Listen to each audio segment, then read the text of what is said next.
You're listening to a Roddenberry podcast. Mission Log, a Roddenberry Star Trek podcast, episode 589, Prophecy.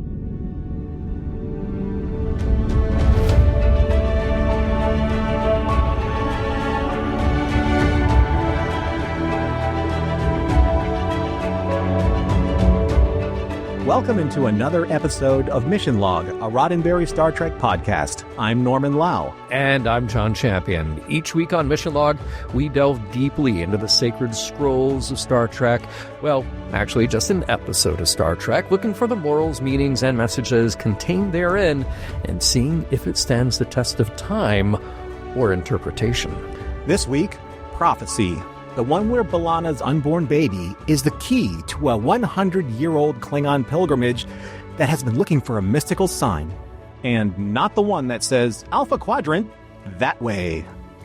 I'll get back with trivia in a moment, but first, here's a prophecy.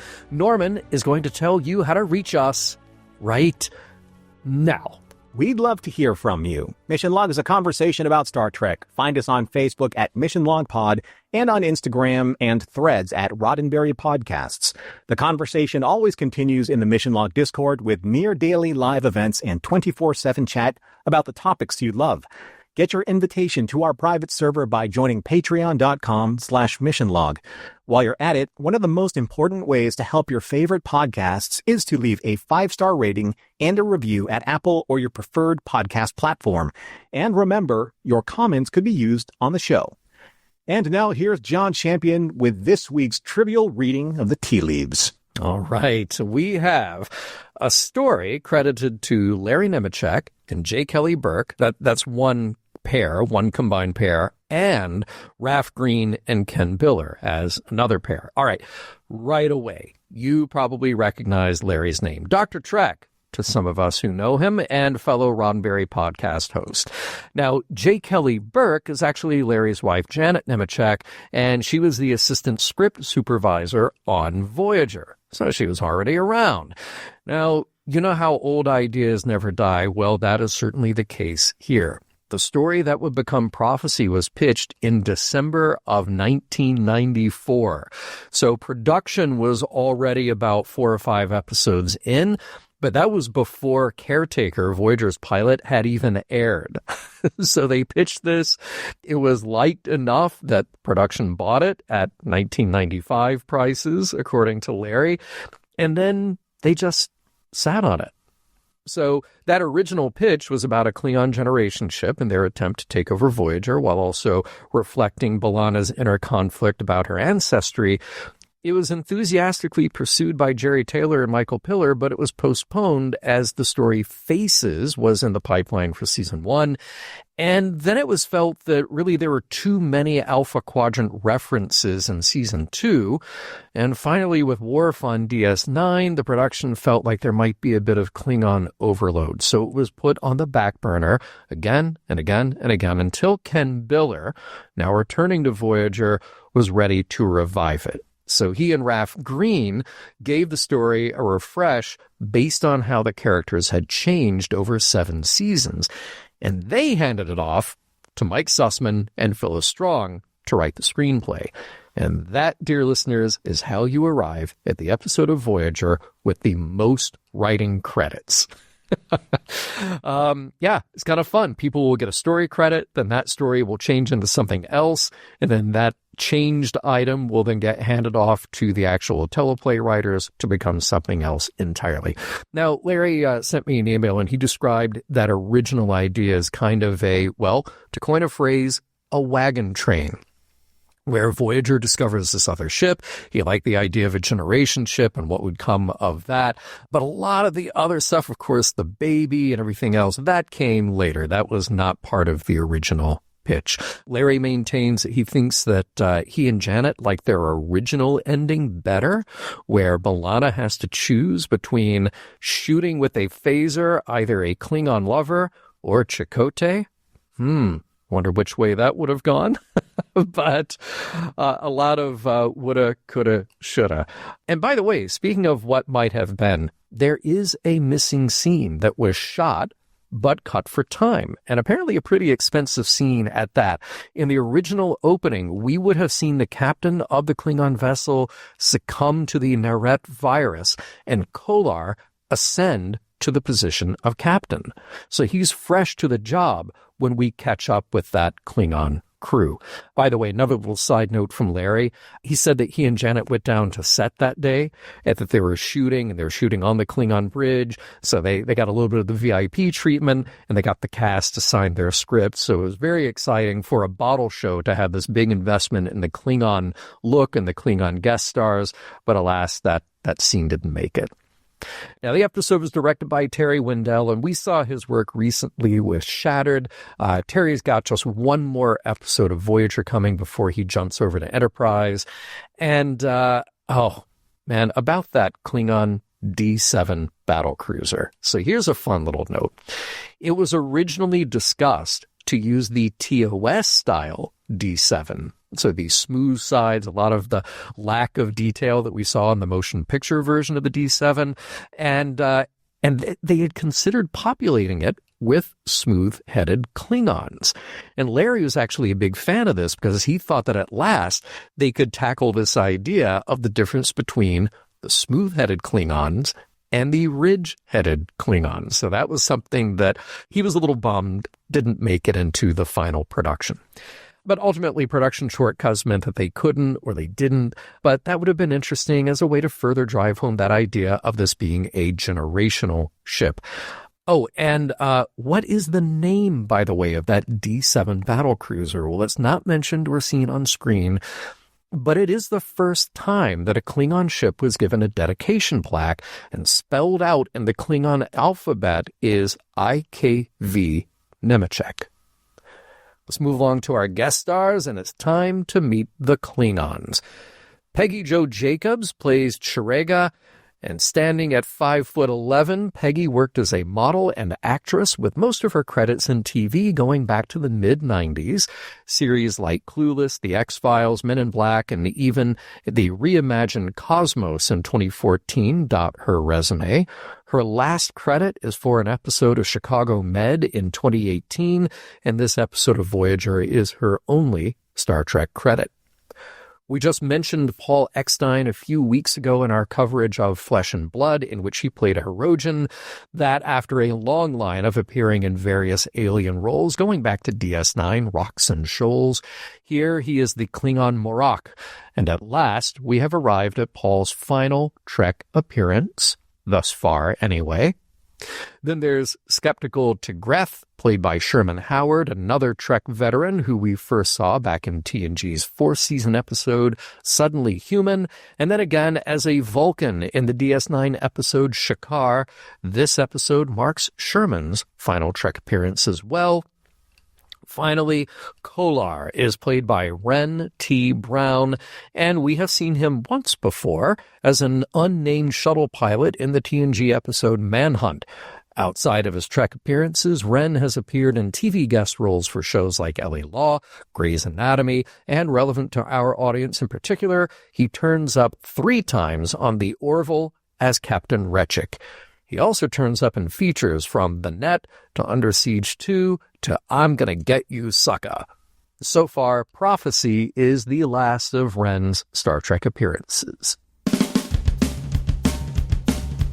What do Klingons want for their babies? A good crib? Infinite diapers? Or will mere godhood do the trick?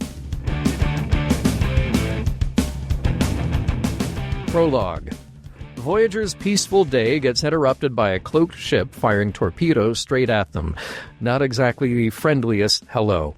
Tuvok quickly IDs the attacker, a Klingon D7 battlecruiser, a classic, retro, very TMP-era vibes. But one question, what's it doing way out here in the Delta Quadrant? Janeway orders a disabling shot, then hails the ship to ask them just what they think they're doing. The answer? Captain Kolar declares he will not surrender to enemies of the Empire. Act 1. Janeway tries the diplomatic route, casually name-dropping the 80-year-old Federation Klingon peace treaty.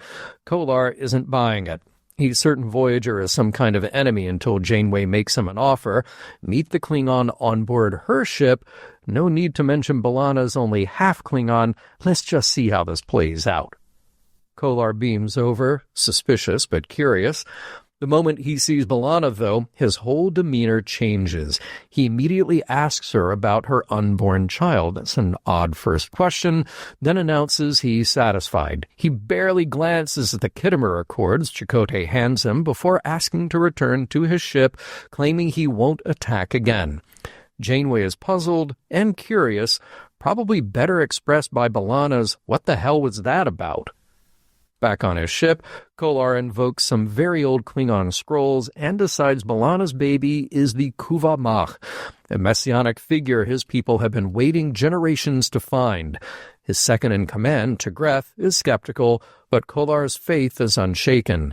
And just to make sure their mission continues, he triggers a warp core breach and sends a distress call. Janeway beams the whole lot over to Voyager, despite Tuvok pointing out that they now have 200 armed religious zealots camping out in their shuttle bay. Security risk? Sure. But Kolar insists this is destiny. For him, for all his people who have been on this path for 4 generations. And conveniently, their definition of destiny involves declaring B'Elanna's baby the literal savior of the Klingon people. The next staff meeting covers a lot of ground, doubling up on quarters, securing sensitive areas of Voyager, and special security for B'Elanna and her baby. Act 2. It's Gach night in the mess hall with host Neelix. Janeway checks in and is cautiously optimistic.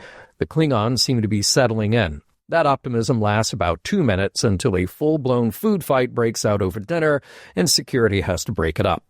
Harry does his best to de-escalate, only to be told by a Klingon woman that he'd make an excellent mate. It's not so much a compliment as a threat with fringe benefits. Later that night, Tuvok gets the short straw in Voyager's new roommate roulette. Since he was the only officer without a bunkmate, Neelix has been assigned to crash in his quarters. Tuvok is predictably not thrilled. Neelix insists they'll have fun and kicks off their bonding time with some theme-appropriate Klingon drinking songs. In engineering, B'Elanna can't get a moment's peace. She's being followed and fawned over by devout Klingons. She eventually beams herself to safety with Tom in her quarters, only to be visited by Janeway asking her to speak with the Klingon Council. A group of them have started a hunger strike, refusing to eat until the Kuvamach mother acknowledges them. She and Tom pay a visit, and right away T'Greth challenges her heritage. Half-human isn't enough for his prophecy. But Kolar shuts him down, insisting the old text never said anything about purity. When Tom announces that he's the father to T'Greth, well, he's done. Just storms right off. Kolar now pleads with B'Elanna to help stop the holy war that he knows is coming. Act 3. In the briefing room, Kolar makes his pitch. B'Elanna doesn't have to believe her baby is the Kuvamach. She just needs to help him sell it.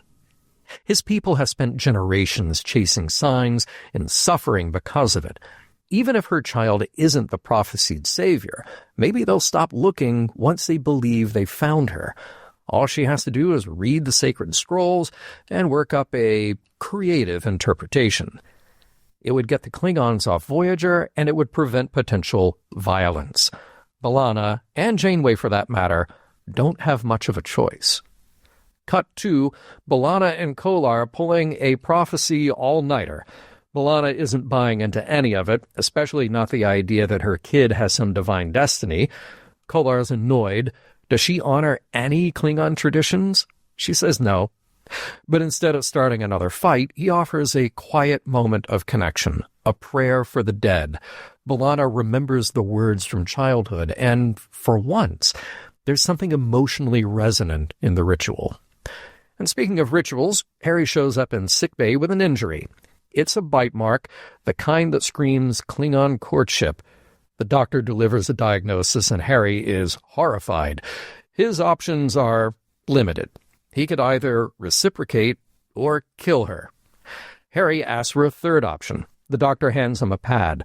Authorization for intimate relations with a non-human species, pending Captain's approval. Maybe being alone in the Delta Quadrant doesn't seem so bad. A couple of days later, B'Elanna makes her appearance in front of the Klingon Council in Voyager's mess hall. She delivers her embellished tales of honor and heroism like a 24th century Scheherazade, and Kolar eats it up. T'Greth, though, is not impressed. It's not about stories, it's about blood. He accuses her of being a puppet, just repeating Kolar's lines, and when he targets Tom, he throws down the gauntlet. The scrolls say the Messiah's family should be warriors, so let's see if this human has what it takes in a fight to the death. Tom accepts, because Tom. Act 4. Tom has to answer for his decision to accept a duel, and he gets called to the principal's office. Janeway wants to know what he was thinking, and Tom explains it was a lose-lose situation. Turn down the fight, and they'd be dealing with a Klingon riot. B'Elanna, for her part, would like to opt out of any future battles for her honor, thank you very much. Janeway agrees. Enough is enough. Kolar and T'Greth are summoned. Janeway explains that she is preventing the duel now. T'Greth is outraged, but Kolar steps in with a compromise. He invokes the teachings of Emperor Murek, who instituted non-lethal combat using blunt weapons so Klingons wouldn't kill each other before battle. T'Greth isn't impressed by the idea of fighting with Nerf batleths, but when it's tied to tradition, honor, and imperial decree, fine. He'll swing a fake blade if it means proving Tom isn't worthy. Elsewhere, and hiding in a Jeffries tube, Harry is doing what he does best, panicking about his personal life. He's hiding from Chirega, the amorous Klingon who left teeth marks on his face. When she approaches in the corridor, Neelix quickly improvises the old make-yourself-seem-unattractive strategy, scolding Harry for gorging himself and loudly declaring that he'll have to disembowel the ensign if he doesn't stop eating. Chirega is thrilled, and she turns her attention and her mating instinct to Neelix. On the holodeck, the duel gets underway. Tom and T'Greth face off. There's a lot of circling, clanging, and posturing, until T'Greth suddenly stumbles. He can't stand. And before anyone knows what's happening, he collapses.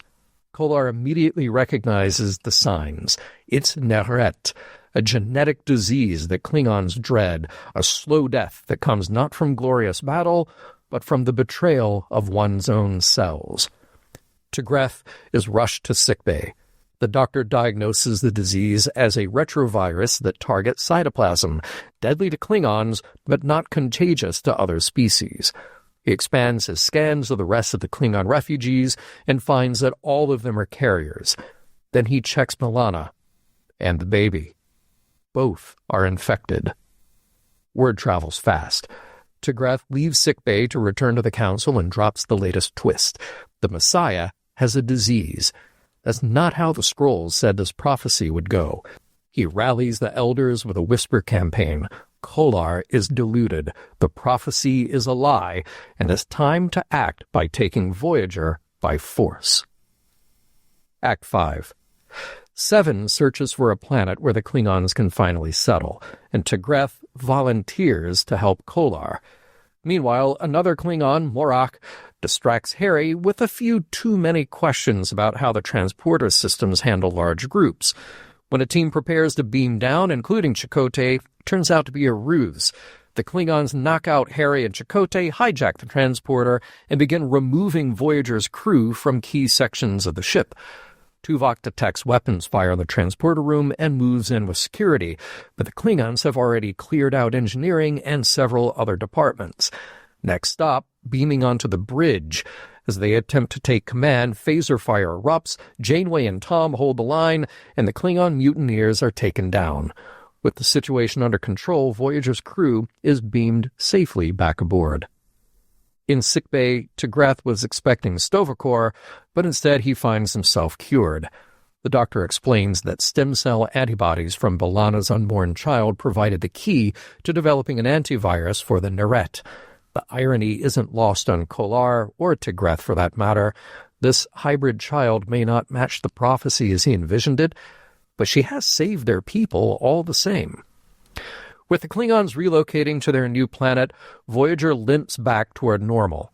Tuvok arrives at his quarters to find them sealed by Neelix, who emerges disheveled alongside Chirega for what was clearly a vigorous encounter. Inside, the quarters are in ruins. Neelix offers to stay and clean, but Tuvok insists otherwise. Before departing, Kolar gives B'Elanna a family bat'leth to pass down and asks only that she tell her daughter about the Klingons who came looking for a savior. Later, B'Elanna and Tom reflect on everything that's happened. He jokes that maybe they should name her Kuvamach, just to be safe. B'Elanna adds it to the list. The end. You know, John, there's something that struck me almost immediately when you said Nerf batlets. Yeah.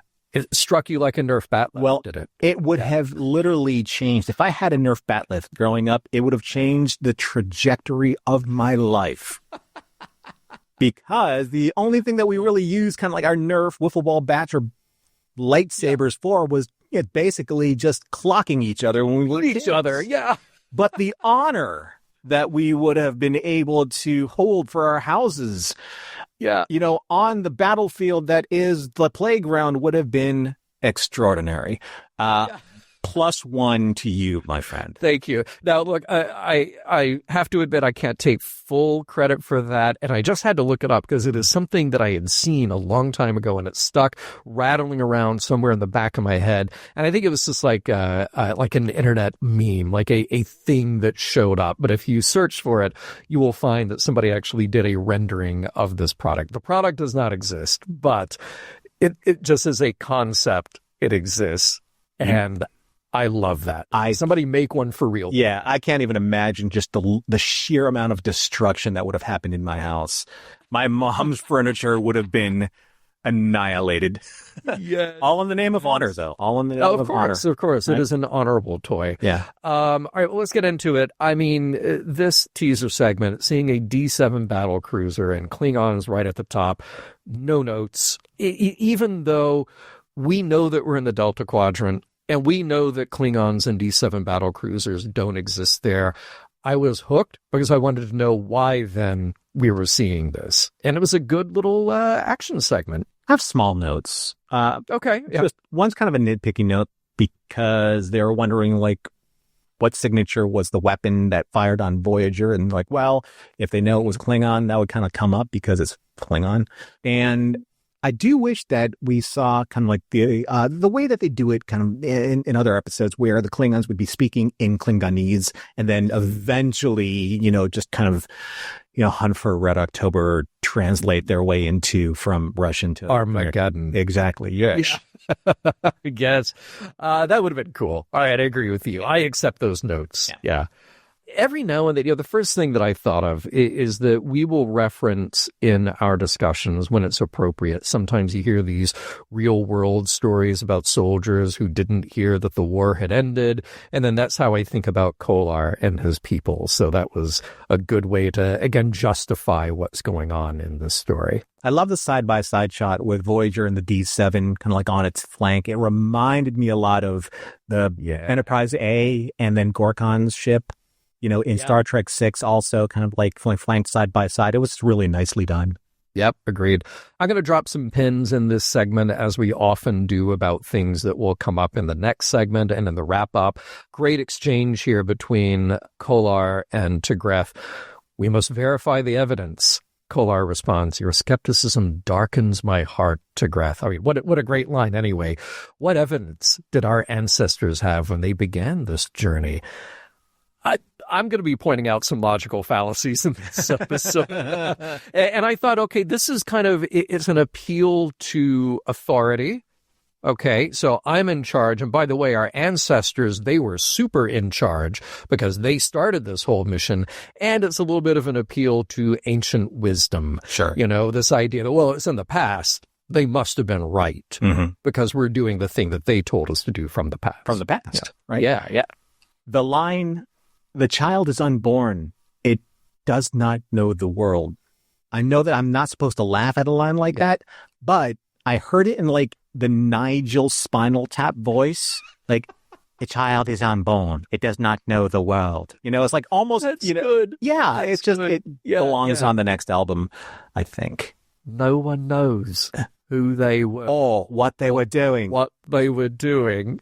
But the prophecy remains hewn into the living rock of Stilvocor. That's it, and we're done. Yeah, End that's the end of this episode. Yeah, all right. I got to hand it to them. That is one way to hitch a ride. You blow up your ship. And then Janeway takes her time to make a decision about beaming over 200 Klingons. So we ratchet up the tension a little bit there. But that really is, I mean, taken straight out of the religious cult playbook is, we get to the New World and burn our ships. That's right. What's happening here. This is a spiritual journey then. So are these Klingon missionaries? That's what I'd like to know. Mm-hmm. Right? Mm-hmm. Prophecy must place a lot of trust in Voyager transporters to transport 204. I'm going to Andre Bormaniscu here.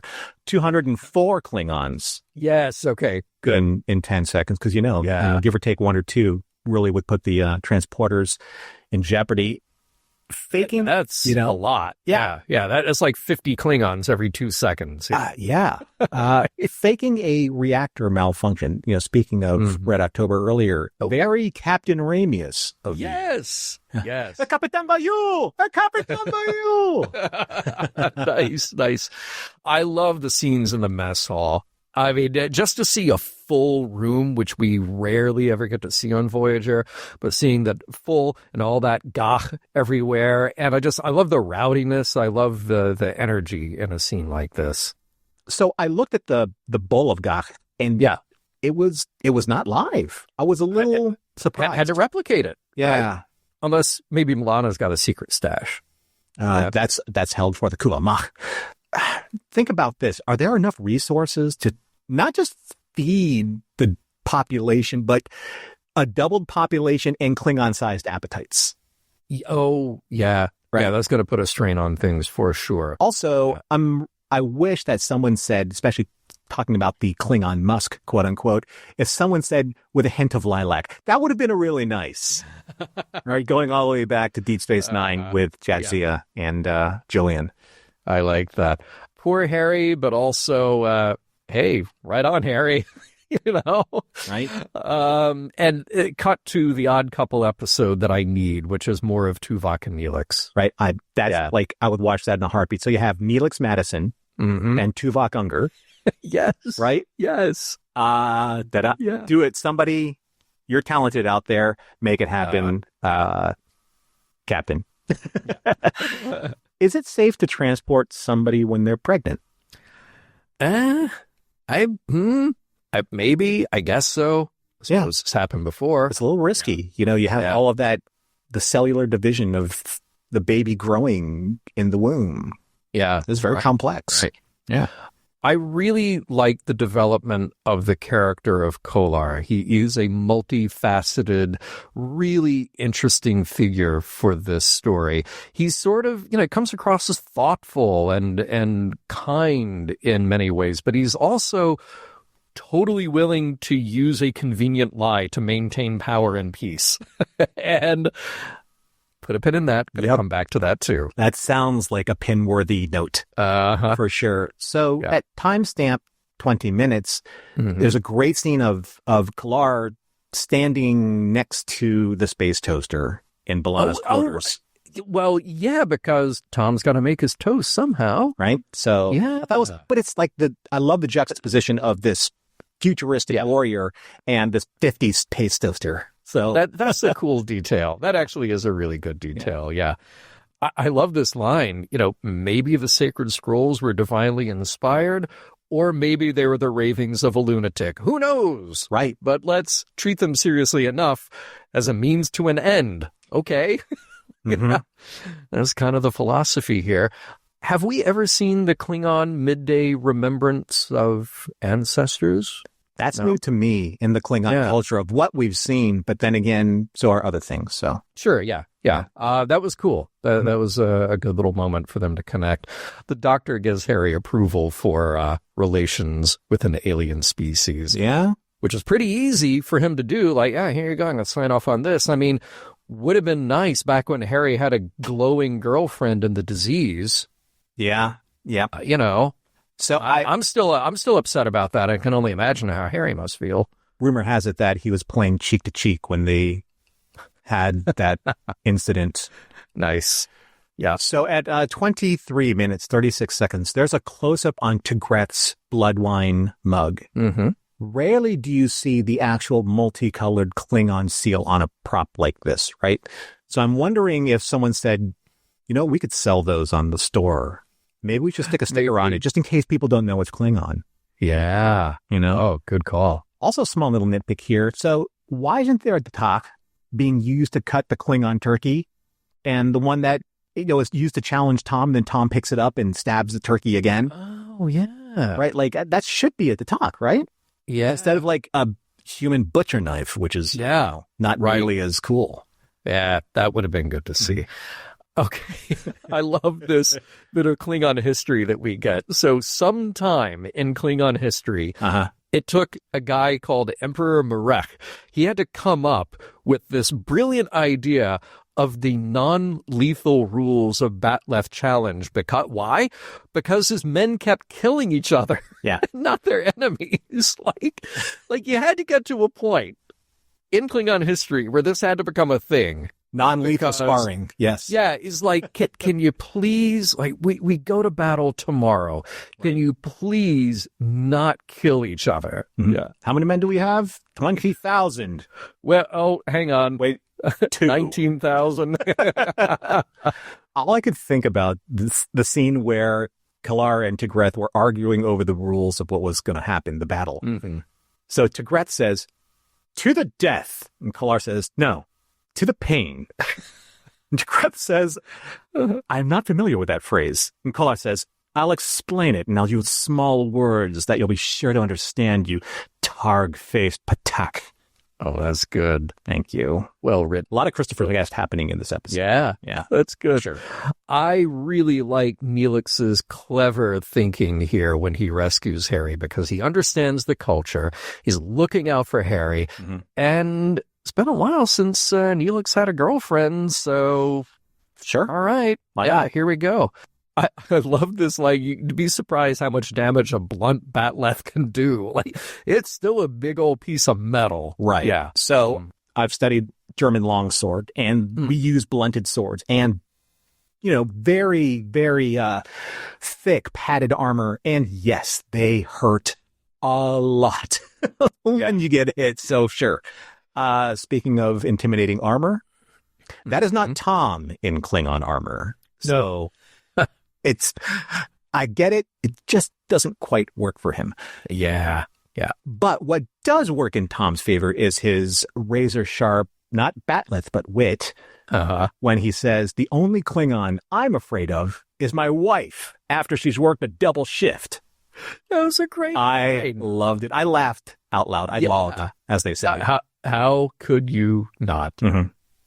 I love the Klingon plot unfolding on Voyager because Harry, being the ultimate nice guy, just not getting that he's being played.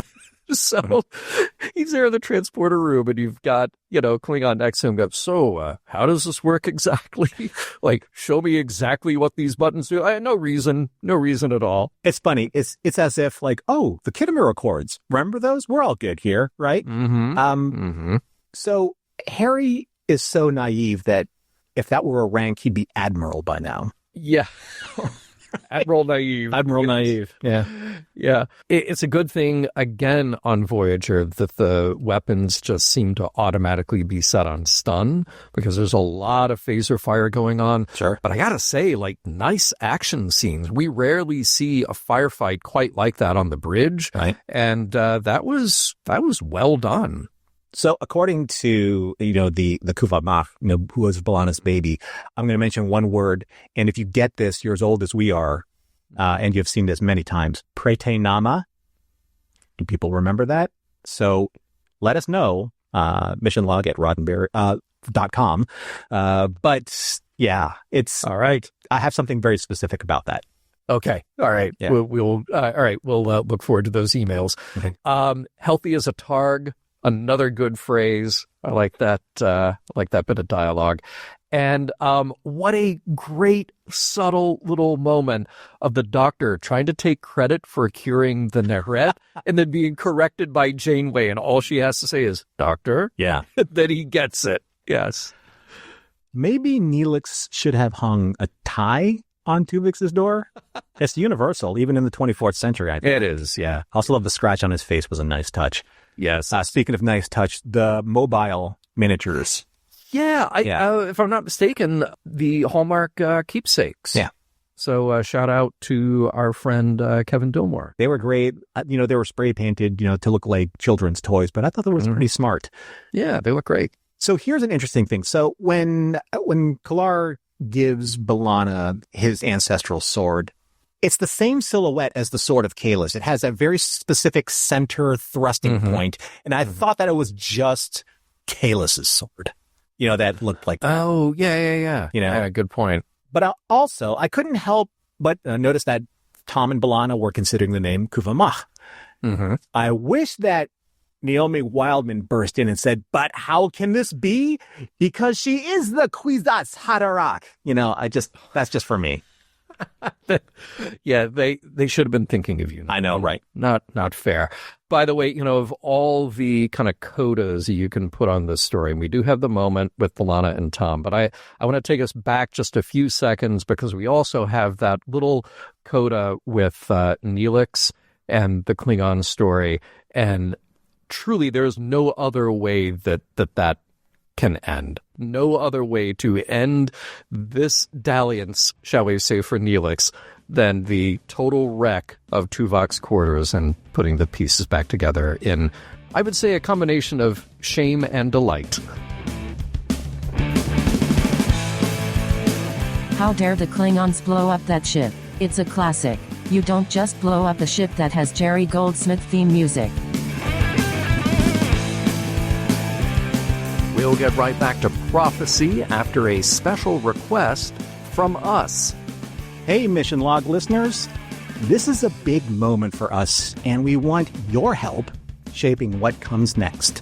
That's right. We're launching a Roddenberry Podcast listener survey running now through October 10th, and we want to hear from you about Mission Log, the Trek Files, Genealogy, our YouTube content, social media, Discord, and beyond. This is your chance to give us honest feedback, help us plan for the future, and maybe even influence how we tackle our next big chapter, Mission Log Enterprise. And to say thank you, we're giving away something truly special. Limited edition plaques featuring authentic film cells from Star Trek, the original series. These are actual 35mm frames from the cutting room floor. No two are alike. They're rare, one-of-a-kind Trek artifacts, and we're giving away multiple plaques to lucky winners like you. Maybe you. So here's how it works. Number 1, complete the survey. The link is in the show notes. 2, you will get a secret code by email. And 3, enter that code on our giveaway page to unlock your entry. Again, that survey link is right there on the show notes, on your podcast app, on our site, or wherever you're listening now. We're charting the course for the next phase of Roddenberry Podcasts, and with your input, we will boldly go together.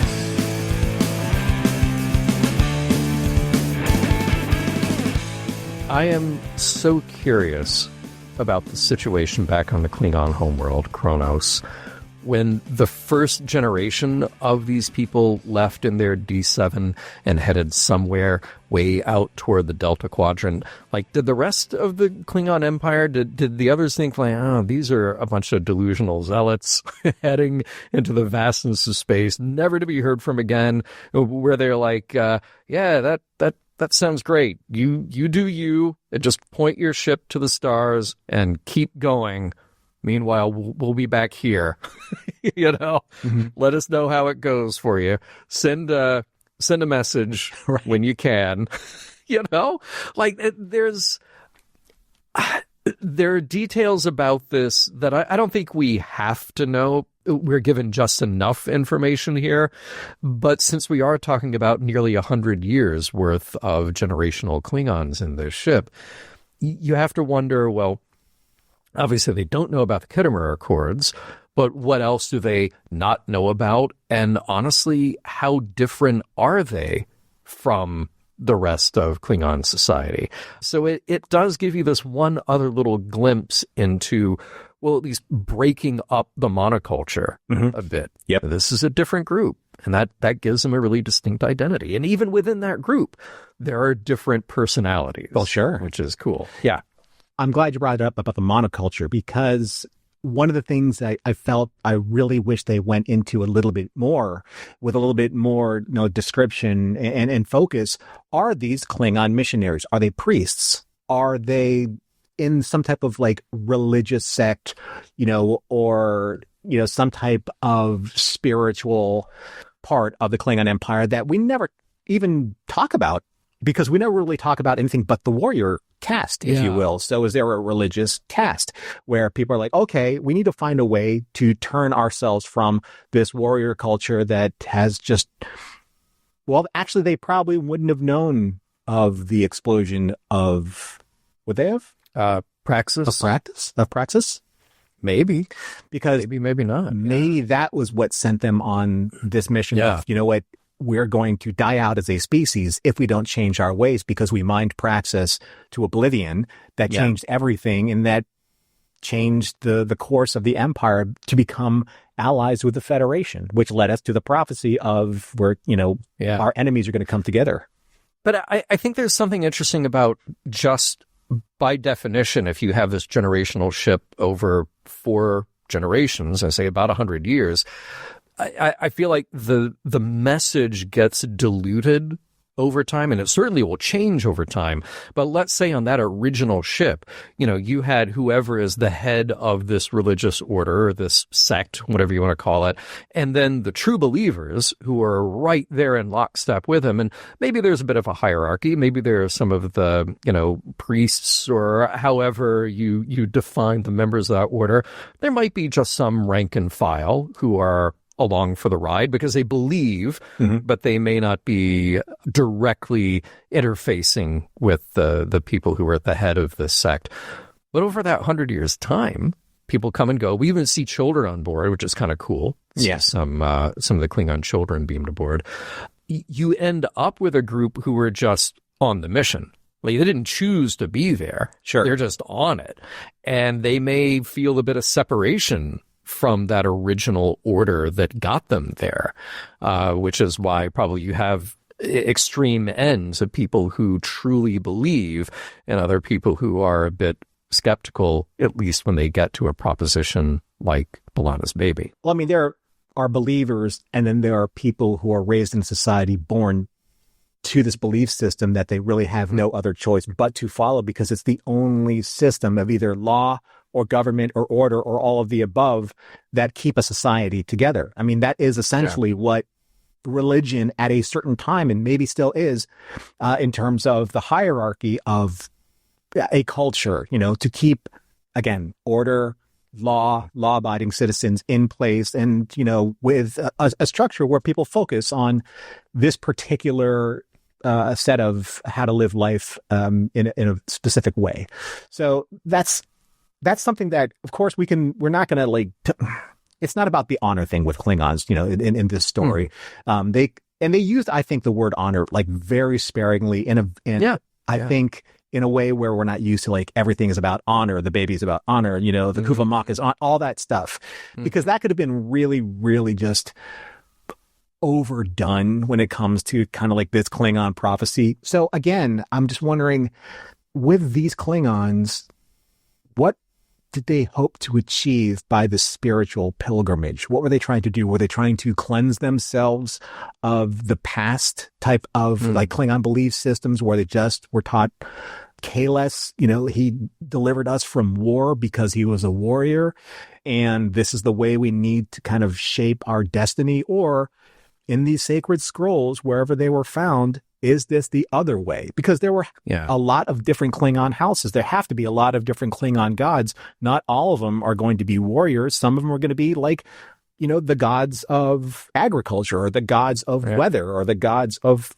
farming, or the gods of this or that. So it's one thing that we just don't get enough of in Star Trek. We don't get to see the different strata of these cultures. I mean, even in Voyager, we got to see the Vedics. We saw, for lack of a better example, at least the Dominion had the Vorta, who are kind of like the ambassadors to the founders. Right. So the Vulcans have priests in a logical society. So, it's... But all of those things that you're describing, those are big cultures with a lot of people. And we're given this really small group.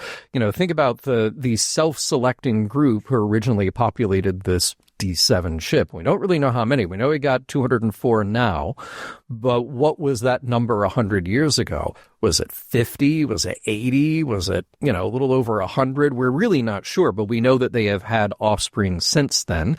People have been born, people have died, but that original group, they may have been a tiny minority of belief within the Klingon culture, and they had this really specific calling. Like, there was something that motivated them that said, okay, today is the day. We got to get in this ship and we got to head way out in the opposite direction of everything that we know, and that's where we're going to fulfill our needs. But everybody who came after them, they did not choose to be there. Right. And that's what I find so interesting about everybody who's on that ship now. Well, but they blew up the ship, but everybody who's within that sect now, their commitment is, I think, what's so interesting, because they have to be committed to something that is a couple of steps removed from that original purpose. Right? Mm-hmm. So they're committed to the idea of the journey, the idea that the prophecy gives them purpose and meaning, because they're out there in the middle of nowhere. They can't really just turn around. You're going to start another 100-year journey back in the opposite direction. Mm-hmm. So they are so far removed from home, but also the original purpose of that mission. It's only been handed down in stories now for 4 generations. And in that time, what I find really interesting is, okay, now they start to argue the details of that belief. Sure. And I want to take you back to one of my favorite Next Gen episodes, Who Watches the Watchers. Mm-hmm. Deanna Troi says, are you sure that's what he wants? That's the problem with believing in a supreme being, trying to determine what he wants. And I thought about this fight between Tigreth and Kolar, always at opposite ends of saying, well, no, the scrolls say this. No, but the scrolls actually mean this. Well, but the way I fit my story into it, I actually think this way, it's that kind of back and forth over and over. That's exactly what we see here. And Kolar, which I think is a very clever way to write his character, he doesn't necessarily believe or have to believe that B'Elanna's baby is the actual Kuva Mach. Right. But he decides to go along with it anyway. Mm-hmm. And you don't feel like he's being nefarious about it. He's not the mustache-twirling villain here by doing it, but no, he's motivated by this feeling that, well, he wants to give himself and his crew this sense of accomplishment after all these years. Yes, he benefits by holding on to power, but he also holds on to purpose by doing that. And it gives everybody a reason to believe that their suffering had a point. Right. As opposed to just the randomness of space and life within it. But it's still a lie. It's a convenient lie, but it is a lie nonetheless. Imagine if, say, Voyager actually had to go on the true 70,000 light-year journey back home, and it became a generational ship. And say, for example, Chakotay's religion, his Native American or First Person's religion, Akuchimoya, and I don't really say that ironically, became the predominant religion during that generational ship's time. When you'll see people bring out the medicine bundle and, talk to the spirits of their ancestors. And what if, we saw later on that the spirits of the ancestors that this new generational crew is talking to Chakotay and Janeway and the people that led them on this mission to continue, going to Earth and finding their way back to the Alpha Quadrant.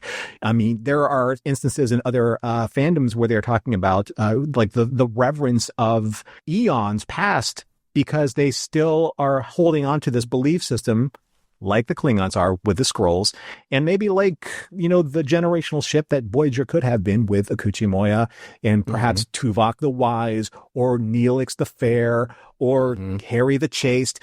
We don't know, but they all could have been turned into their own mythology in order for them to get home, based on the premise that these were the people that they set you on this path of righteousness, and it gave you the reason that you're still alive today because of you're following this belief system. Yes, a convenient lie may be.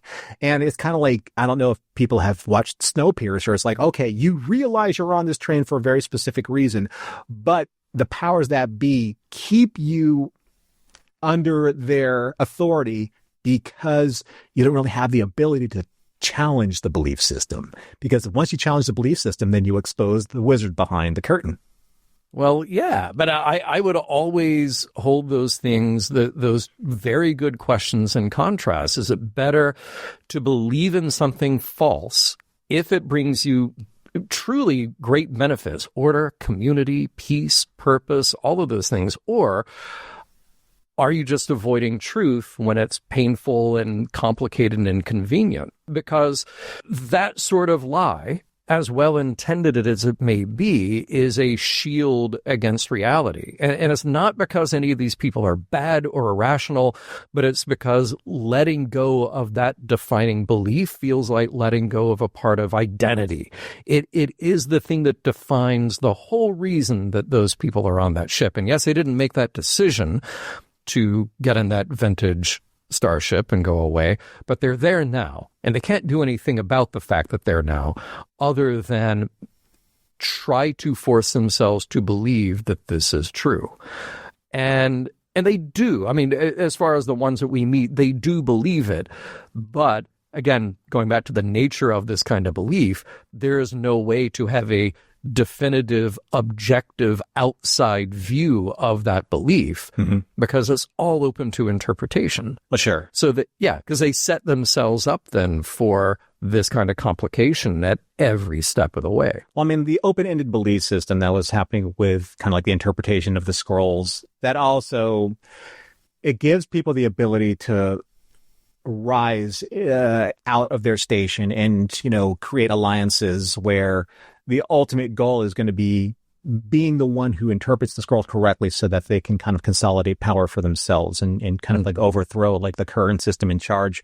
I mean, that's tried and true, throughout the history of any religion, really. There's a reason why the Council of Nicaea was created, the first Council of Nicaea, because Constantine needed to be able to rein in all of the disparate versions of Christianity under one authority, right? So you have all of these different religions and religious leaders and motivations for power, for control, for law, for order, for money, for all of these reasons, aside from the religion itself. I say the leaders of the time would benefit from the unwavering loyalty and faith of the people. I mean, that's ultimately what you want when you're in charge, with these open-ended interpretations at your disposal. I mean, kind of a case in point. I'm pretty sure that this scene was, something that you focused on too, but it was kind of like the crux of the episode for me. So Kalar says, if you study the scrolls with me, we may be able to interpret them in a way that appears consistent with the events of your life being B'Elanna's life. And then we'll bring those consistencies to the attention of the council. And Tom, I mean, to his credit, just says what we're thinking. So you just want to stretch the truth a little. Even if there is a truth, it's the truth of the matter, right? And then this is like, it's interesting and damning at the same time, because Kalar says, and he realizes this too, which makes him a very intelligent character. Kalar says it is possible that the sacred scrolls were scrawled by a madman in a cave. Or perhaps they really were divinely inspired. Either way, they've guided us for over a century. If my people start to believe that the sacred scrolls have led them astray, there may be violence. I mean, it's kind of, it's a funny scene in History of the World Part 1, but it's kind of like Mel Brooks's Moses coming out down from Mount Horeb and saying, I have the 15, and drops 10 commandments. Because if they were real, you would need all 15. But since they weren't, Yeah. to the outside observer, they were just 10 laws that... But look at the inherent threat in that, which is, if you don't believe this thing, the thing that keeps us together, the thing that gives us common purpose, there will be violence. It totally takes out the other option, which is we can discard the belief that doesn't serve us if it's not true. And we can replace it with believing in something that is true. It's not an either or. Either we believe the lie, or we fall into absolute ruin and anarchy because we can't keep ourselves together, right? And I love that scene, and I love that idea of just, again, going back to this, innocent lie, the convenient lie. Well, it's what keeps our society together. Therefore, we have to have it, Mm-hmm. And I think this is, I mentioned logical fallacies earlier and how, okay, well, we're appealing to ancient wisdom and we're appealing to authority, and we see this emerge in these kind of fundamentalists. And by the way, I'm using fundamentalists here with a lowercase f. I'm not pointing to any one particular belief system, because you can apply it to any belief, not just a religious belief. Absolutely, yeah. But if you claim literal belief, then you have every opportunity to sort of edit out the inconvenient parts of that tradition or belief. There are things that don't fit. There are contradictions within those beliefs. Maybe there's a moral compromise or two to make. I mean, here is a lie. And by most belief systems, by most moral codes, a lie is immoral, until you talk yourself into the position, well, but this lie is moral because I'm going to do this other thing. Well, but you just lied. So you just broke your own moral code. Hello, cognitive dissonance, my old friend. Mm-hmm. That's that tension between belief and reality. And the more that dissonance creeps in, the harder the work is to maintain the illusion.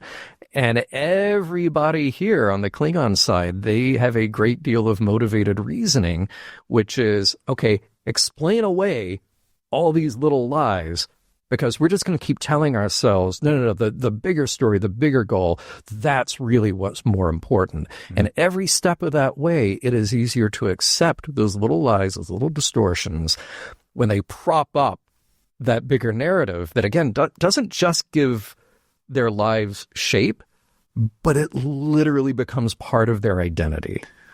Take, say, Tigrath or Kolar, and have both of them say, okay, you're going to explain to, not the council, because the council has their own agenda, but you're going to explain to the mass of Klingons that have been born throughout the generations, those women and children that are starving because you don't have enough resources. You're going to say that everything that you based this entire trip on, that you've used to sustain them, is a lie. Mm-hmm. Then that's the thing. It's like, is that the right thing to do? Neelix performs many duties and has many job descriptions aboard Voyager. I don't think any of us were ready for one of them to be Stud Muffin.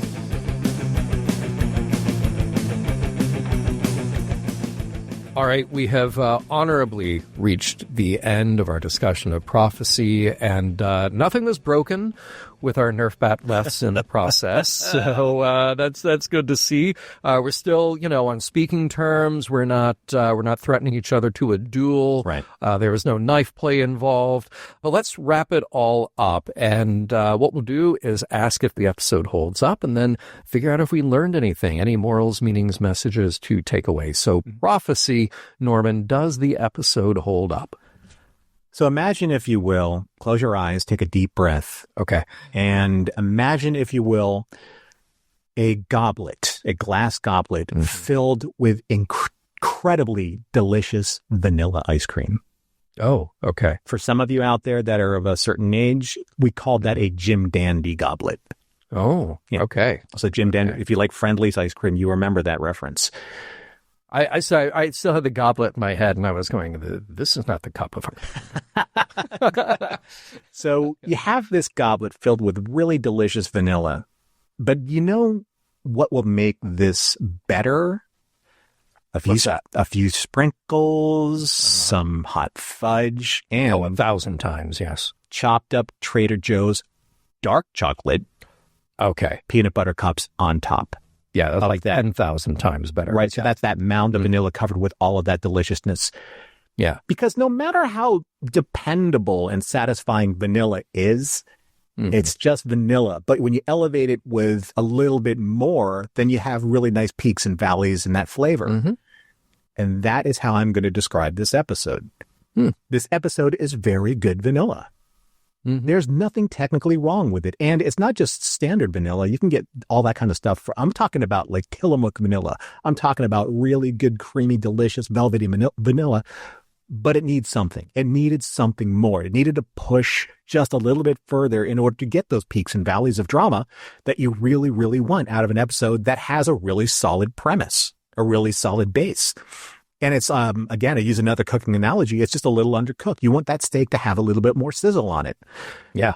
We're given a really solid glimpse into seeing the Klingons as being more than something that we've always said about, these monocultures in Star Trek. They're just kind of like this one note. Klingons are always the warriors. They're always engaged in, the battle for honor, the battle, the victory cries and the blood wine and the blood oaths and, the batlets all over the place. And they're not nerf, right? That's, but, you have these questions like, well, someone's got to build the ships. Someone's got to build the buildings. Someone's got to be the priests that would stand over these fallen warriors and send them to Stilvacor, right? So that there's going to be a religious component in the Klingon Empire somewhere, and we're seeing this on display in this episode with this generational ship that probably did have some type of missionary belief structure going on there, looking for, the Kuvamach and how that particular prophecy was important to this sect of religious believers. And it just didn't give us anything further than that, aside from the fact that, there's the age-old question, if you tell a lie for even the best reasons, it's still a lie. There's a saying that I remember from another show that I love, when you build the work upon something that was corrupt, the work itself is corrupted. Yeah. Right. So you have that, we've seen, again, Vulcan priests before. We saw what happened with Spock, the motion picture where he waved off the ability to achieve Kolinar. But a priestess was there. A priestess, transferred the Katra from McCoy to Spock. We saw that. So we know that there's a very specific religious system in place in other cultures. It's not just logic, right? It's not just, an emotion. We've seen it in other cultures. So why not the Klingon culture? And I think that was an opportunity that was really, really missed because it was interesting. It was new. And what I love about Kalar is that this guy wasn't, he wasn't the headbutting savage Klingon. This guy was articulate. He has purpose, also a little conniving. And I thought that was really, but not in a warrior kind of way, not in a political kind of way, although you can kind of like synonymize religion and politics in this particular episode. Sure. So there are a lot of great ideas in this episode. And I just think that in order for that vanilla to become this sundae, it just needed to push certain elements to become great. I think that is a great way to put it. Look, I don't always love Klingon-centric episodes, but for me, this one really works because I just like seeing a Klingon crew who are not like any others. A fascinating backstory, just the whole premise of getting them there into the Delta Quadrant in the first place. That was a way more interesting entry point than, say, a couple of Ferengi who were exploiting a planet in the Delta Quadrant. I could do without that. But this was a fascinating way to get into this story. They're holding on to the traditions as best they can, but then being cut off from the rest of the empire. They've evolved into something else. And we get to see all these nuanced differences in their particular beliefs as opposed to what we know of the Klingon culture at large. We've said it a few times now, it's a great way to keep splitting up a monoculture and make something much more diverse, but still keep it familiar. So I thought all those choices were well made. I think the performances are great. And as strong as the guests are, I like that it sheds more light on B'Elanna and who she is, and getting further and further away from her Klingon heritage, but also finding the pieces that resonate with her. She doesn't believe what these people believe, but she does connect with them on a personal level, which is and yet she still retains the practices of her youth, the religious practices of her youth. Yeah, exactly. Now, look, in the best sense, you could plug this story into any season of Voyager, but now arriving past the halfway mark of season 7, you get to drop in the specific element of B'Elanna and Tom's unborn child. So kind of cool. You take this early idea that Larry and Janet had, and it would have worked in an earlier season, but now you have this other angle with B'Elanna that you can only do now that we have revealed that she's pregnant. So I think another good choice about how to shape this story. And I think there's a lot of clever discussion to be had with the morals, meanings, and messages. And why don't I just get right into it? There's something about this episode that takes a more gentle hand in exploring Klingon religious tradition, and the episode is the better for it.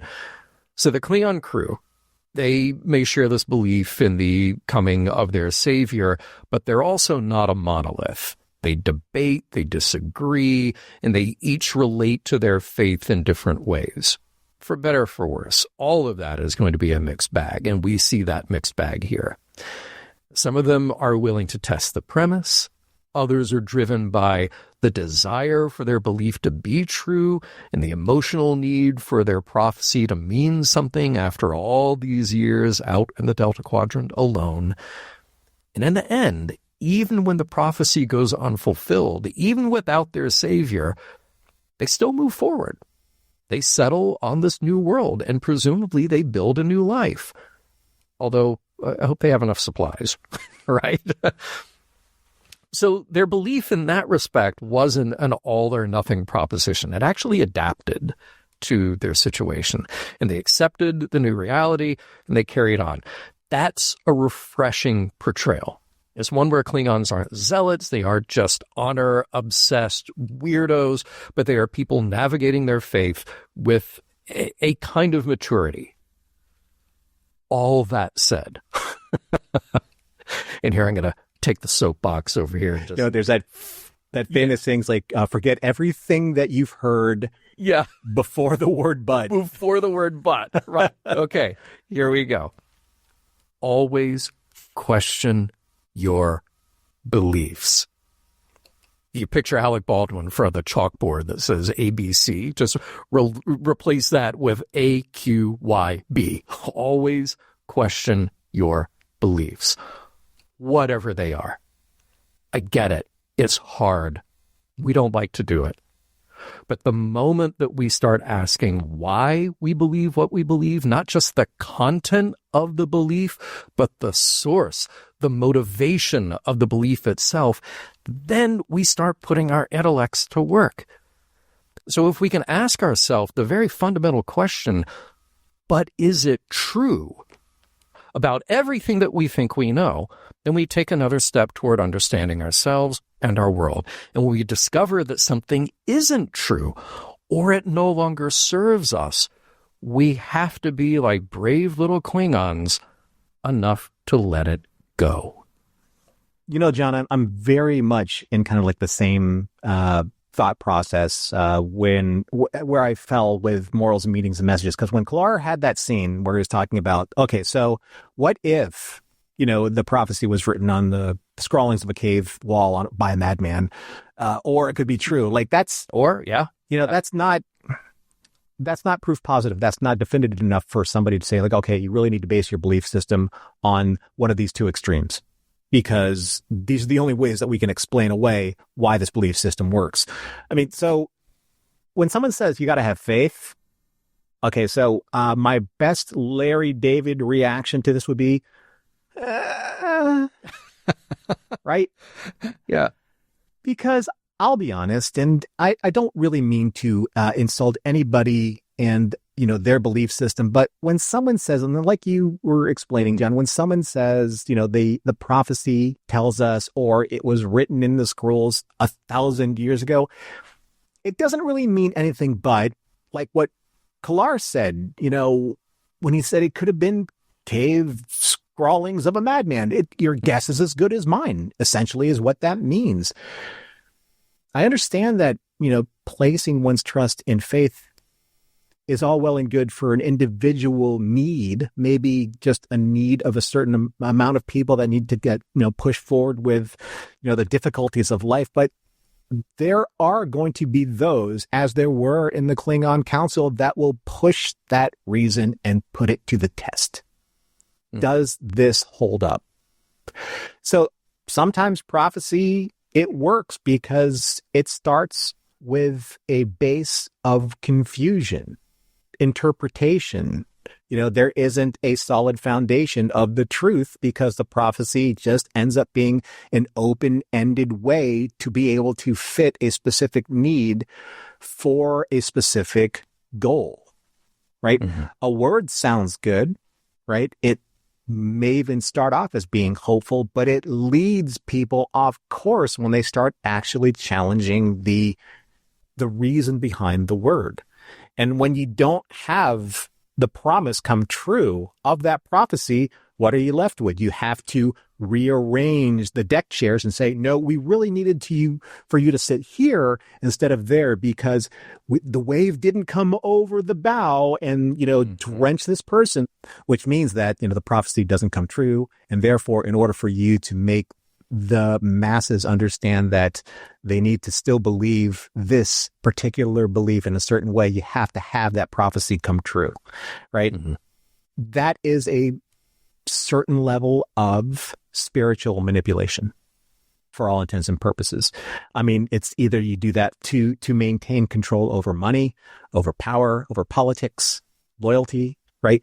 Fear is a really interesting way to govern a population. If the prophecy doesn't come true, then your crops will die, your children will be infected by the plague, toads will fall out of the sky, etc., etc., etc. Right? So that all being said, sure. I mean, is there the potential for a prophecy to steer a population in the right direction? Maybe, right? The thing is that, and here's the real big point, there's no accountability to it.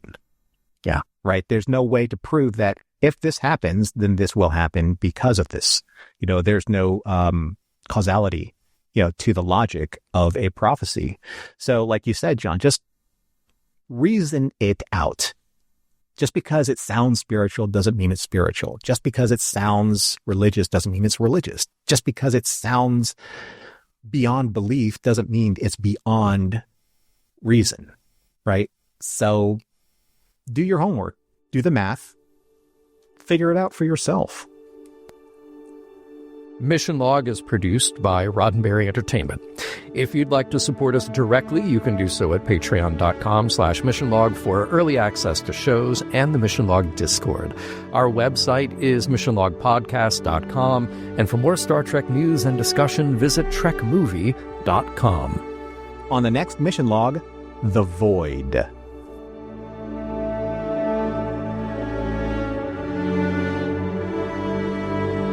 Some of the music for Mission Log provided by Warp 11, online at warp11.com.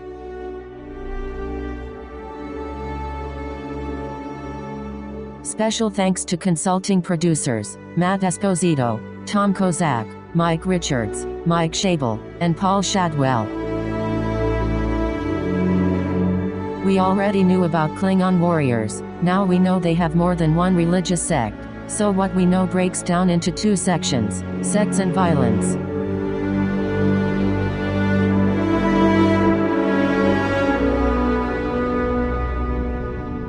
And transmission.